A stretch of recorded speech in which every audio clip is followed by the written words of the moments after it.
player. BBC Two Northern Ireland tomorrow night from 7:30 has live coverage from Windsor Park of the big game between Linfield and Glentoran. We're facing unprecedented financial difficulties and there's no solution in sight.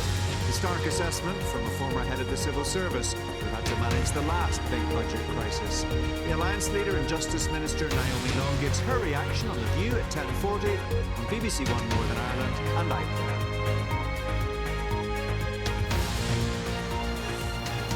Before that, Sophie Rayworth in London and Joe Scott in Belfast with the BBC News.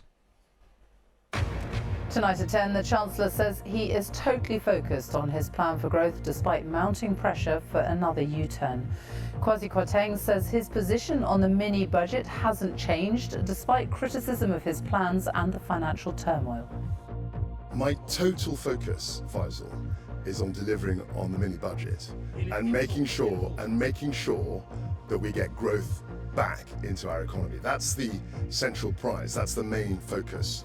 And the Chancellor says he is not going anywhere. Also on the programme, the nurse accused of murdering 7 babies wrote a note saying, "I am evil, I did this," but her lawyers tell a court there is no proof. Donald Trump is ordered to give evidence to congressional investigators about the storming of the Capitol building in Washington last year.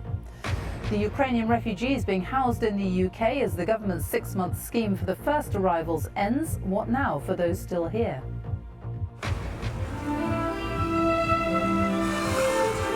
And from Bing Crosby to Dame Margot Fontaine, the lost recordings of the BBC's Desert Island Discs discovered by a radio enthusiast. And in Northern Ireland, on the BBC News Channel, gold for Great Britain at the Track Cycling World Championships, their first since 2018 as they beat Olympic champions Italy in the men's team pursuit. Sexual offences and rape charges.